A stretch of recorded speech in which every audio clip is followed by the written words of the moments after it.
Good morning मेरे प्यारे बच्चों। खैरियत से है मेरे प्यारे बच्चों?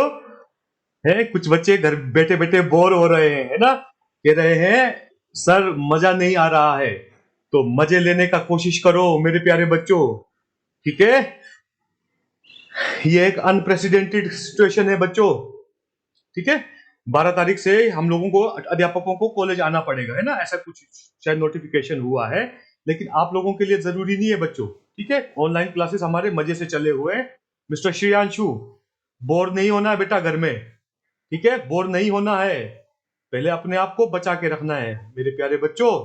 ठीक है? पढ़ाई बढ़ाई होता रहेगा। पहले अपने आप को बचा के रखना बहुत जरूरी है बच्चों। ठीक है? बहुत केसेस बढ़ रहे हैं, बहुत केसेस, है ना? अपने कॉलेज में भी कुछ केसेस आ रहे हैं। ठीक है? हाँ हाँ हाँ हाँ, तो बच के रहना हमारा प्राइम ड्यूटी है बच्चों। याद रखो, आज के समय में प्राइम ड्यूटी है। ठीक है बच्चों? खैर, पढ़ाई हम करते रहेंगे मेरे प्यारे बच्चों। आज का टॉपिक है the general characteristics of a sporophytic plant body in bryophytes. हल्का सा फ्लैशबैक कर लेते हैं, ठीक है? फिर आगे चलेंगे। स्पोरोफाइट होता क्या है बच्चों? स्पोरोफाइट क्यों बनता है? स्पोरोफाइट इसलिए बनता है क्योंकि ब्रायोफाइट्स में लाइफ को कंटिन्यू करने के लिए नेक्स्ट जनरेशन में स्पोर्स की जरूरत होती है, हैप्लॉइड स्पोर्स। ठीक है? और वो हैप्लॉइड स्पोर्स आपका स्पोरोफिटिक प्लांट बॉडी में बनते हैं। ठीक है? अब अगला प्रश्न आता है, ये स्पोरोफाइट कहां पाया जाता है?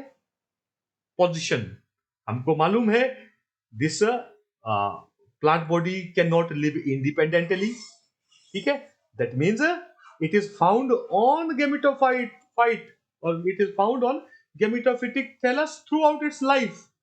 थ्रू आउट लाइफ का मतलब है इसका जाइगोट से लेकर सफर शुरू करके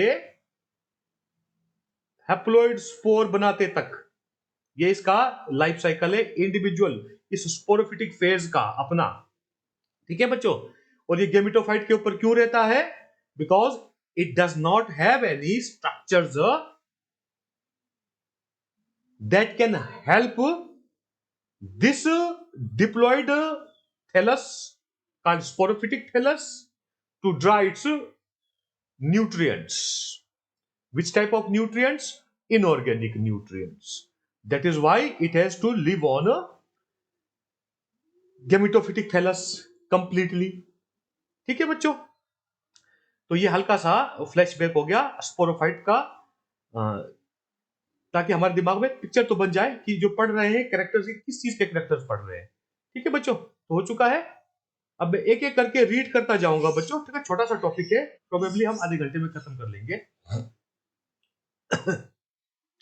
zygote is the first cell of sporophytic generation. ये क्यों बोलते हैं बच्चों? Because zygote is the first structure which is a diploid structure. Because we all know that the sporophytic generation or the sporophytic phase always is diploid in nature. ठीक है? तो जो sporophytic phase का जर्नी का शुरुआत होता है from diploid zygote while retained inside the venter itself. Why? Again, because it cannot live independently. So that is why zygote is called the first cell of sporophytic generation. Zygote undergoes repeated mitotic divisions and it produces a diploid or the sporophytic phase called sporophytic thallus or sporogonium in case of bryophytes. Why it is called sporogonium in case of bryophytes? Again, because it is dependent on a gametophytic thallus. It cannot live independently by its own. ठीक है? अब एक और बात है बच्चों, repeated mitotic divisions का क्या मतलब हुआ? कि the product we get in the form of a sporophytic structure, it is diploid. अगर कहीं पर, जैसे एल्गी के केस में हम लोग देखेंगे, जाइगोटिक स्टेज के बाद तुरंत मीआयोसिस हो जाता है। और उस केस में जो हमारे को नेक्स्ट थैलाई मिलेंगे, नेक्स्ट प्लांट बॉडी मिलेगा, वो हैप्लॉइड प्लांट बॉडी मिलेगा। और हैप्लॉइड प्लांट बॉडीज कौन से होते हैं? Gametophytic thalli. But this is not the case with bryophytes. Here zygote undergoes mitotic divisions repeatedly exoscopically because the embryonic development is exoscopic in all bryophytes. What does it mean? The zygote, while retained inside the ventral portion of archegonium, it starts dividing and redividing mitotically and produces the future structure called sporogonium. Its developing axis is towards archegonial neck. This is archegonial neck. Such type of embryonic development is said to be exoscopic, and in all bryophytes it is always exoscopic embryonic development बच्चों, ठीक है? It means that the developing axis of sporogonium is towards archegonial neck. Now the structure, जैसे मैंने आपको पिछले कल बताया था, antheridium consist of body and stalk. The size shape of two parts may vary, it varies from species to species. Similarly, archegonium consists of three parts: neck, venter and a stalk. The size and shape of these three parts are again varies from species to species. And in sporogonium, the basic structure is foot, seta and capsule. Means the sporogonium consists of three parts in majority of the cases,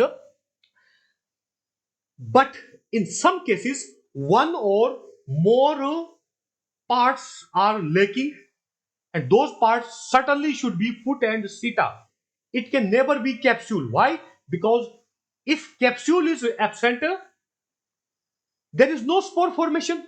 So capsule is always present in all bryophytic sporogonium thalli. Capsule is always present. Seta and foot sometimes are absent in some members. I have cited an example. Here is our Rixia.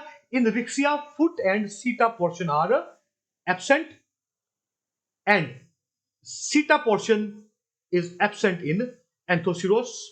It has a foot, it has a capsule, but no seta. हालांकि मैं आगे आपको slide में समझा दूंगा हल्का सा बच्चों, ठीक है? And Riccia also. In Riccia there is only capsular region, there is no foot and no seta. This capsular portion is direct continuation with the gametophytic thallus, ठीक है बच्चों? Now one more thing, the size shape of foot, seta and capsule again varies from species to species. In some bryophytes, foot is large. ये मैं आगे के जो slides बताऊंगा वहां पर मैं एक एक करके बताता जाऊंगा बच्चों, ठीक है? कईयों में फुट लार्ज होता है, कईयों में स्मॉल होता है. सीटा कईयों में शॉर्ट होता है, कईयों में एब्सेंट होता है, और कईयों में वेरी लॉन्ग होता है. And similarly capsule has varying sizes and shapes as per species. तो सबसे पहले लेते हैं हम Riccia. This is a thalloid bryophyte. Thalloid bryophyte का मतलब where the gametophytic thallus is a hepatic structure, ठीक है बच्चों? ये थैलोइड है, थैलोइड गैमेटोफिटिक स्ट्रक्चर होता है. और this is the sporogonium portion, sporogonium portion of Riccia, ठीक है? And it is in direct continuation with gametophytic thallus. There is no foot, no seta. हालांकि ऐसा नहीं होता है बच्चों. फुट पोर्शन होगा, that foot portion is embedded in gametophytic tissue, is not visible to us, and the capsular region or the sporogonium draws its food from gametophytic tissue through this foot region. तो हम बोल सकते हैं seta is not there, but foot is not visible. However it is present and it is embedded inside gametophytic tissue बच्चों, ठीक है? तो पहला ये हो गया. अच्छा, एक और बात है. जब मैंने बताया था size and shape of capsule, तो जो कैप्सूल के पास भी एक जैकेट होता है बाहर बच्चों, ठीक है, कैप्सुलर वॉल। तो कैप्सुलर वॉल कईयों में वन सेल थिक होगा यूनिस्टेटोस, कईयों में मल्टीस्टेटोस होगा। ये भी आप लोगों ने नोट करना है, शायद मैंने लिखा कहीं नहीं है, ठीक है, लेकिन आप लोगों ने ऐड कर लेना है। जैसे रिक्सिया के केस में the wall of capsule is one cell thick, and here in case of Anthoceros wall is multi-layered or multi-stratos structure, and in this case in the sporogonium of Anthoceros, Seta region is absent, it is said, but some of the bryologists they consider that it has a seta, but a very short seta, very short seta in the form of this intercalary meristem। बच्चों, जो आप लोगों को मालूम होना चाहिए कि जो फुट पोर्शन है ब्रायोफाइट्स के स्पोरोगोनियम में, वो लोअर मोस्ट हिस्सा होता है, उसके बाद आपका सीटा पोर्शन आता है, उसके बाद कैप्सुलर पोर्शन आता है, ठीक है। तो हम कह सकते हैं कि जो सीटा है ये फुट और कैप्सूल के रीजन को आपस में कनेक्ट करता है, ठीक है। तो here in Anthoceros there is a peculiar feature that there is present a meristematic portion at the base of a capsular region, and this meristematic portion cuts off all types of cells of sporophyte, चाहे वो centrally located कोल्यूमेला हो, चाहे वो fertile portion हो, चाहे वो wall layers हो, ठीक है। ये सारे के सारे आपका इंटरकैलरी मेरिस्टेम से डिफरेंशिएट होते हैं, और ये इंटरकैलरी मेरिस्टेम है एक specialised structure formed by gametophytic tissue around the developing sporogonium called involucre. ये मैं आगे बताऊंगा बच्चों, different protective structures for protection of young sporogonium. तो एक एक करके करते जाएंगे, पर फिलहाल मैं बता देता हूं, यहां पर ये इनवोल्यूकर शब्द आप लोगों ने याद रखना है। तो कुछ ब्रायोलॉजिस्ट मानते हैं कि एंथोसिरोस के स्पोरोगोनियम में शॉर्ट सीटा होता है in the form of intercalary meristem, while some others say that सीटा is absent. So this is it. Foot is quite large. Foot is very large in case of Anthoceros sporogonium, ठीक है। अब एक और बात बताता हूं, एंथोसिरोस में इसके अलावा कोई और ब्रायोफाइट्स भी होंगे, हमारे पास एग्जांपल नहीं है, जिनमें जो फुट के मार्जिनल सेल्स हैं दे गेट इलोंगेटेड बच्चों, ठीक है, and elongated, and some of the bryologist say that they may become haustorial, and this helps in drawing food from gametophytic tissue for this developing sporogonium structure, ठीक है। तो foot भी size भी shape भी very कर रहा है, it is massive in case of Anthoceros, whereas the sporogonium capsular region it is elongated and it has multi-layered jacket. Size and shape of foot seta capsule varies from species to species. Again फिर ये Riccia आ गया, इसमें one cell thick layer है, cell wall, ये wall है आपका capsular wall है, there is no seta, there is no foot, however foot is embedded. Second is Marchantia, Marchantia में again there is a large foot region, a slightly longer but massive, here the seta is massive, mota taza, massive seta is there, and then comes capsular region which produces two types of structures. Again कुछ bryophytes में बच्चों इलेटर्स और pseudo इलेटर्स बनते हैं, और साथ में spores बनते हैं, और कुछ ब्रायोफाइट्स है जहां पर सिर्फ और सिर्फ स्पोर्स बनते हैं कैप्सुलर रीजन के अंदर। यह भी एक जनरलाइज एक फीचर है ब्रायोफाइट्स के स्पोरोगोनियम के कैप्सुलर रीजन का, और डिटेलिंग में आप लोगों को इस पोर्शन का जब हम टाइप पकड़ेंगे तभी कराऊंगा बच्चों, ठीक है, यहां जरूरत नहीं है। कैप्सुलर रीजन का जो वॉल है ये वन सेल थिक है, ठीक है। फिर एक प्रोटेक्टिव स्ट्रक्चर है कैलिप्ट्रा, आगे मैं डिटेल में कराऊंगा बच्चों। कैलिप्ट्रा याद रखना, दूसरा प्रोटेक्टिव स्ट्रक्चर है in the form of perigynium. These are the structures which protect the young or developing sporogonium. Why?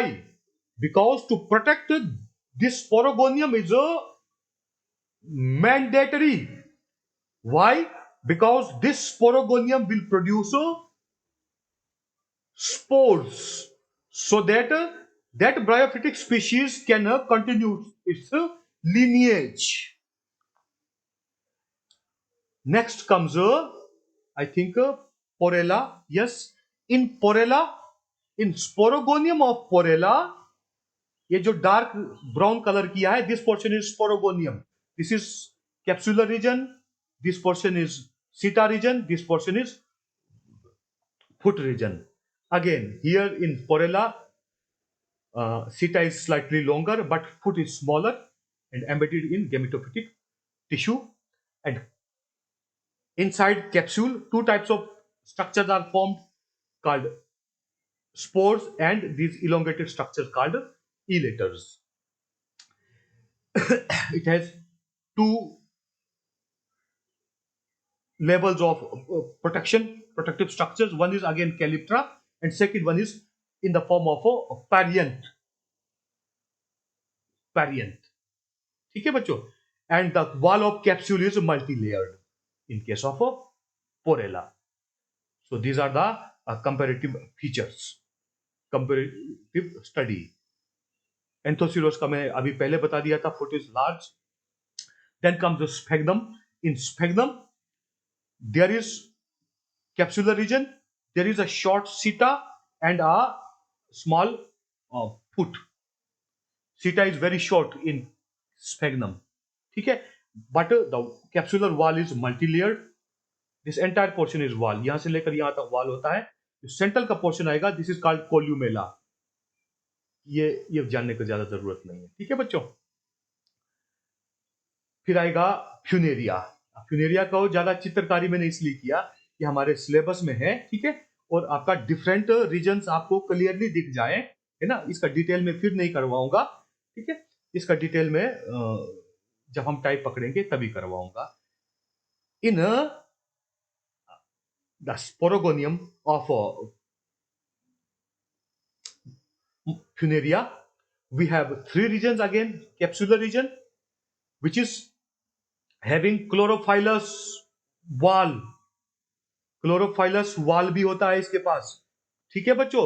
That is why it is said that the sporophytic structure in case of Markensia is partially dependent on gametophyte.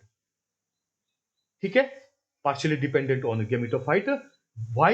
Because it can make its own food to some extent, its organic food. However, it is dependent on gametophyte completely for mineral nutrition बच्चों, ठीक है. And it has got a long seta. This is long seta and a small foot which is embedded in gametophytic tissue, where here at the tip of a female branch, which is called archegonial branch or female branch, ठीक है. And here in this case the young sporogonium has one level of protective structure in the form of pericytial leaves or pericytial bracts. ये मैं थोड़ी देर में कराऊंगा आप लोगों को फिर से, ठीक है. यहां पर भी फ्यूनेरिया के स्पोरोगोनियम में वॉल मल्टीलेयर्ड है, सीटा लॉन्ग है. जहां पर लॉन्ग सीटा है बच्चों, हम वहां पर हम बोल सकते हैं this long seta helps in a dispersal of spores along with some other structures. The details shall be discussed during the type study. Dispersal of spores. तो ये हो गए different size shape of foot seta and capsule in a bryophyte. So sporophytic plant body. Sporogonium remains attached to gametophyte with the help of a foot. Foot also helps in drawing nutrients from gametophytic tissue. And which type of food? Both types of food from gametophytic tissue. In some bryophytes, for example, एक ले गया Marchantia. The Marchantia का sporogonium होता है, वो completely dependent होता है बच्चों, क्योंकि मार्केंशिया के स्पोरोगोनियम में कोई क्लोरोफिल्स नजर नहीं आते हैं किसी भी सेल में, ठीक है। तो ये कंप्लीटली डिपेंडेंट होता है आपका गेमेटोफाइट के ऊपर। Sporogonium is completely dependent on gametophytic thallus for obtaining its mineral nutrition, whereas it may be partially or completely dependent on gametophytic thallus for obtaining its organic nutrition और carbon nutrition. Examples बहुत सारे होंगे बच्चों, बहुत सारे examples होंगे, है ना। लगभग 20,000 के आसपास स्पीशीज है, तो कुछ ना कुछ वेरिएशन होगा ही होगा, लेकिन हमारे पास एग्जाम्पल्स दो हैं जो हमारे सिलेबस से भी संबंधित हैं। जो मार्केंशिया है ये कंप्लीटली डिपेंडेंट होता है, वेरेज फ्यूनेरिया इज पार्शियली डिपेंडेंट, ठीक है। वो इसलिए क्योंकि इसके स्पोरोगोनियम के कैप्सुलर रीजन में वाल पोर्शन में कुछ सेल्स क्लोरोप्लास्ट पोजेस करते हैं, मींस वो फोटोसिंथेसिस कर सकते हैं। अब आएगा बच्चों द प्रोटेक्टिव स्ट्रक्चर्स। सबसे पहला प्रोटेक्टिव स्ट्रक्चर है in the form of calyptra. ये समझाने के लिए मुझे फिर से वापस पीछे जाना पड़ेगा बच्चों, ठीक है। Calyptra is the first protective structure which is formed by divisions and redivisions in a venter wall. Venter wall का पोर्शन होता है कैलिप्ट्रा। पीछे किसी एक, यहां देखो बच्चों, ठीक है।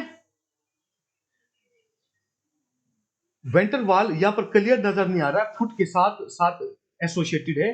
This venter wall divides and redivides, divides and redivides, and it protects the young sporogonium completely from desiccation. However, when the sporogonium matures, it breaks calyptra and comes out into open. Comes out into open for what purpose? To desiccate itself. किस लिए desiccate करेगा? Because only when the capsular region desiccates, it can dehisce, it can split, so that the freshly formed haploid spores, either homospores or physiological heterospores, can be liberated. Why they need to be liberated? So that they find some suitable substratum where there is a little shady portion, where there is a little moisture, and when they get that suitable substratum, they germinate and continue the life by producing a gametophytic thallus. So this is it बच्चों।